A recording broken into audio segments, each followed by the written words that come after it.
ঠাকুর মা স্বামীজির শ্রীচরণে ভক্তিপূর্ণ প্রণাম জানিয়ে আজকের নিবেদন শ্রীরামকৃষ্ণ ও হলদারি অশেষ বন্দ্যোপাধ্যায়। যুগাবতার, অবতার বরিষ্ঠ, মহাপুরুষ, লোকশিক্ষক, পরমহংস, নররূপে নারায়ণ, স্বয়ং ভগবান শ্রীরামকৃষ্ণদেব। ঠাকুরের ক্ষুল্লতাৎ ভ্রাতা হলদারি অর্থাৎ রামতারক চট্টোপাধ্যায় ও ঠাকুরের সম্পর্কের কিছু কথা আজ আলোচ্য বিষয়। গদাধর চট্টোপাধ্যায় সকলের আদরের গদাই, দক্ষিণেশ্বরের পাগলা ঠাকুর। যে যাই বলি না কেন, প্রকৃতপক্ষে তিনি ত্রাতা, তিনি বিধাতা, তিনি বিপত্তারণ। শ্রীরামকৃষ্ণের জ্যেষ্ঠ ভ্রাতা রামকুমার চট্টোপাধ্যায়ের গুরুত্বপূর্ণ ভূমিকা ছিল তার জীবনে। তিনি তার কনিষ্ঠ ভ্রাতা গদাধরকে 1853 খ্রিস্টাব্দে কলকাতায় নিয়ে আসেন।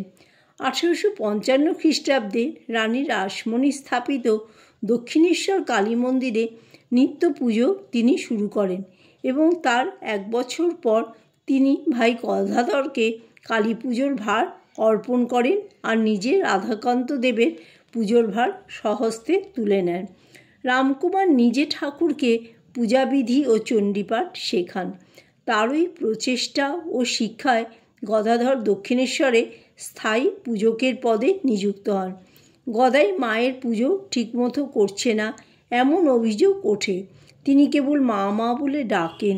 তার পূজা পদ্ধতি পছন্দ হয় না অন্যান্য ব্রাহ্মণে। তাকে পাগল বলে কটূক্তি করতেও ছাড়েন না তারা।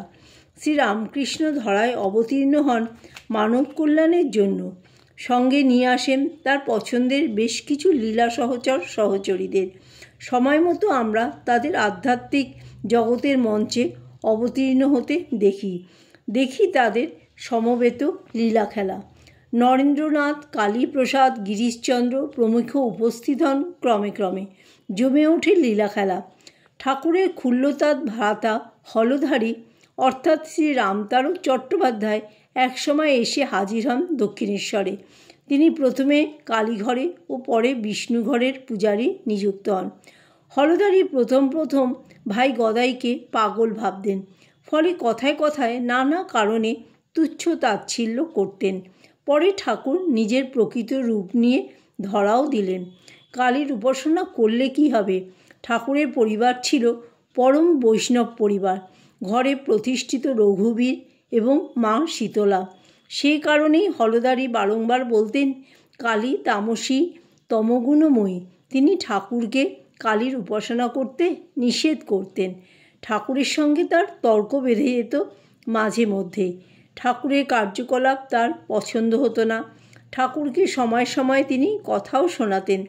এমনকি বিষ্ণুর উপাসক হয়ে শক্তির পূজা করছেন গদাধর, এটা তার একদমই পছন্দ হয়নি।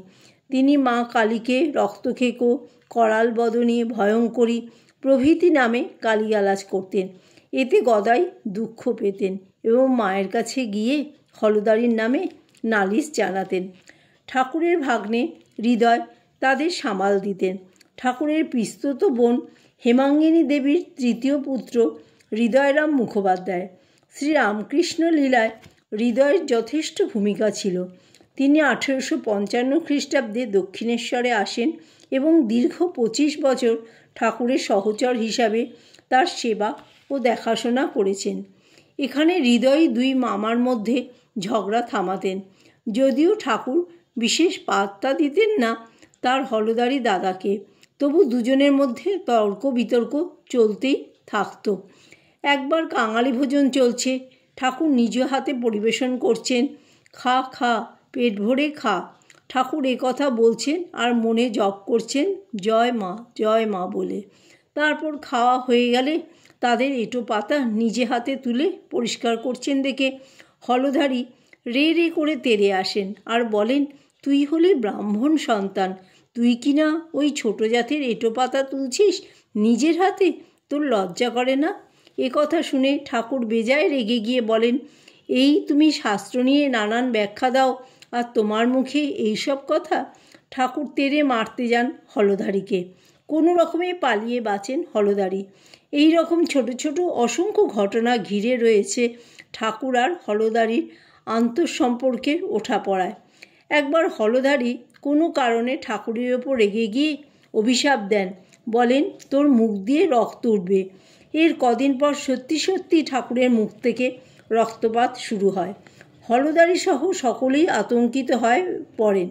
শেষে এক বয়স্ক সাধু ঠাকুরকে পরীক্ষা করে বলেন, আসলে হঠযোগ সাধনার চরম অবস্থা জড়সমাধিতে পৌঁছে গিয়েছিলেন শ্রীরামকৃষ্ণ।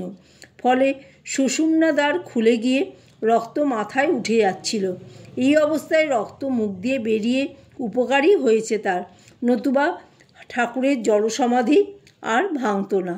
নিজের অভিশাপ বলে পরিণত হয়েছে জেনে নিশ্চিন্ত হন হলদারি। হলদারির কাছ থেকে অনেক বৈষয়িক কথা শুনে ঠাকুরও তিরস্কার করতে ছাড়েননি তাকে। বিশেষ করে মায়ের নামে আজে বাজে কথা সহ্য হতো না ঠাকুরের। প্রথম গা করেননি রামকৃষ্ণদেব, কিন্তু একদিন আর থাকতে না পেরে দৌড়ে মায়ের মন্দিরে গিয়ে মা ভবতারিণীর কাছে কেঁদে কেঁদে বলতে থাকেন, মা বল না, তুই কি সত্যিই তামসী? হলদারি যে বলে ও কথা। কয়েক মুহূর্ত মাত্র বাইরে থেকে দেখে, কেউ বুঝল না। দ্রুত মন্দির থেকে বেরিয়ে এলেন ঠাকুর। হলদারি তখন রাধা গোবিন্দের পুজোয় ব্যস্ত। ঠাকুর হলদারির কাঁধে পা রেখে চিৎকার করে বলতে থাকেন, তুই আমার মাকে তামসী বলিস? মা কি তামসী? মা ত্রিগুণময়ী, আমার শুদ্ধ সত্য গুণময়ীও। কোথা থেকে যে কি হয়ে এলো কেউ জানে না। কিন্তু হলদারি তার ছোট ভাইয়ের মধ্যে সেদিন কত কিনা দেখতে পেলেন স্বচক্ষে। তিনি দেখলেন তার ভাই গদাই নয়, স্বয়ং রাম দাঁড়িয়ে। পর মুহূর্তেই আবার দেখলেন বংশীধারী শ্রীকৃষ্ণ, দেখলেন মা কালী। তিনি কি দেখছেন?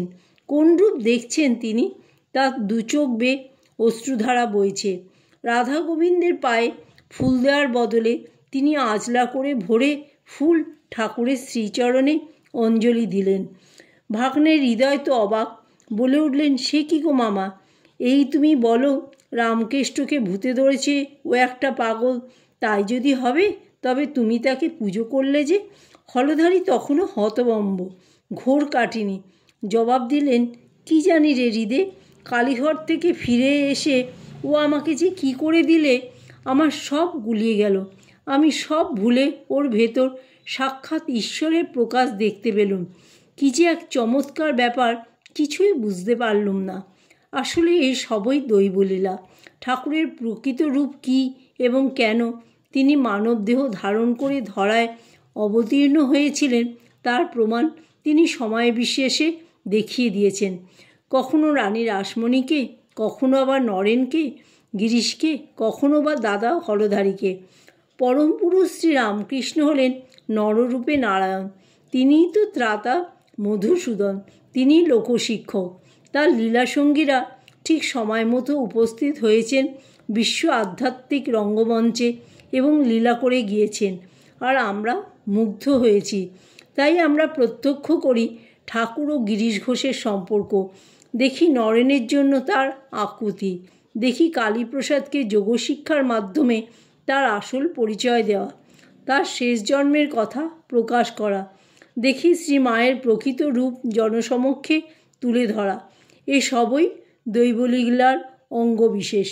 আমাদের নিজেদের জীবনের লক্ষ্য স্থির করে প্রকৃত অর্থে ঈশ্বর সাধনার পথে এগিয়ে নিয়ে যাওয়ার প্রয়াস চালিয়ে যেতে হবে। ঠাকুরের সেই অমোঘ সত্য কথা কানে বাজতে থাকে। আমাদের জীবনের উদ্দেশ্য হলো ঈশ্বর লাভ। কেমন করে তা সম্ভব তার উপায়ও তিনি বলে দিয়ে গিয়েছেন। জয় ঠাকুর, জয় মা, জয় স্বামীজি।